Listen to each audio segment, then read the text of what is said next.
Hi hello नमस्कार. तुम्हा सर्वांचं रेखाज मराठी किचनमध्ये स्वागत आहे. आज आपण बनवणार आहोत कॉर्न कटलेट. तर त्यासाठी मी इथे 1 वाटी मक्याचे दाणे घेतले होते. ते 2 मिनटं मायक्रोवेव्ह करून घेतले आणि मिक्सरला जाडं वाटून घेतलेले आहे. ते मी आत्ता या बाउलमध्ये काढून घेतले. त्यामध्ये मी घालत आहे 1 छोटं गाजर बारीक चिरून, 1 शिमला मिर्च बारीक चिरून, 1 कांदा बारीक चिरून. इथे गाजर आणि शिमला मिर्च चिरूनच घाला, त्यामुळे कटलेटला छान क्रंचीनेस येतो. किसून घालू नका. आणि भरपूर सगळी कोथिंबीर. आता मी यात घालत आहे 2 मोठे चमचे ब्रेड क्रम्स. आणि आत्ता आपण घालणार आहोत त्यामध्ये काही मसाले. 1 चमचा धना पावडर, अर्धा चमचा जिरेपूड, अर्धा चमचा गरम मसाला, पाव चमचा हळद, अर्धा चमचा लाल तिखट आणि चवीप्रमाणे मीठ. आता मी 2 बटाटे उकडून घेतले होते, ते यामध्ये कुस्करून घालत आहे. इथे पण बटाटे तुम्ही किसून घालू नका, कुस्करूनच घाला. आणि 1 मोठा चमचा भरून कॉर्नफ्लॉवर घालत आहे. आता हे सगळे जिन्नस आपल्याला एकजीव करून घ्यायचे. हातानेच करून घ्या. छान हे मिश्रण मळून घ्या. सगळे मसाले आणि इतर जिन्नस छान एकजीव झाले पाहिजे. पाणी अजिबात घालायचे नाही आहे. तुम्ही बघू शकता आपले मिश्रण एकजीव झालेलं आहे.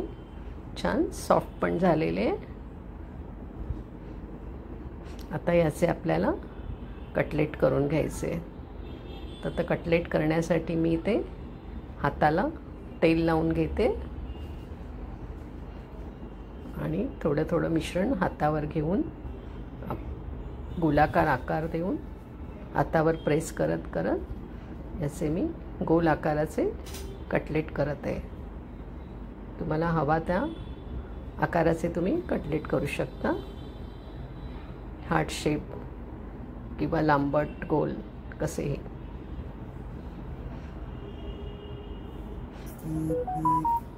तर अशा प्रकारे माझे सगळे कटलेट करून तयार झालेले. आता मी एका प्लेटमध्ये बारीक रवा घेतलेला आहे, त्यामध्ये हे घोळवून घेऊया. रव्यामध्ये घोळवून गेल्यावर आपले कटलेट जरा बाहेरनं कुरकुरीत होतात. तर इथे माझे सगळे कटलेट बनवून तयार आहेत. आता आपण फ्राय करून घेणार आहोत. तर मी इथे गॅसवर एक पॅन ठेवले आहे, त्यामध्ये 2 चमचे तेल घालून घेतलेले आहे. आता त्यामध्ये मी हे कटलेट घालत आहे. इथे तुम्ही डीप फ्रायही करू शकता, पण शॅलो फ्राय केले तरी त्याची चव काही बदलत नाही. मी थोडी हेल्थ कॉन्शियस असल्याकारणाने मी शॅलो फ्रायच करते. आता हे एका बाजूने छान भाजून घ्यायचे. 2 मिनिटे तरी लागतात. गॅस बंद ठेवा. मंद गॅसवरच आपल्याला हे भाजून घ्यायचे, म्हणजे आतपर्यंत छान ते भाजले जातात. 2 मिनिटं झालेली आहेत. आता आपण ते पलटून घेऊया. तुम्ही बघू शकता छान सोनेरी रंग आलेला आहे. आता दुसऱ्या बाजूने देखील आपल्याला हे 2 मिनिटं भाजून घ्यायचे.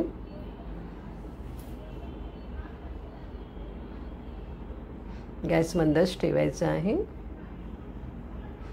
2 मिनिटे झालेली आहेत.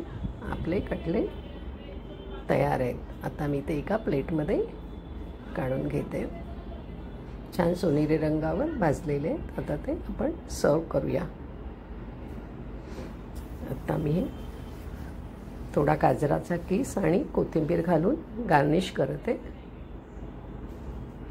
तुम्हाला ही कटलेटची रेसिपी कशी वाटली ते कमेंट्स करून मला नक्की कळवा. आणि माझ्या चॅनलला लाईक करा, सबस्क्राईब करा, शेअर करा. धन्यवाद.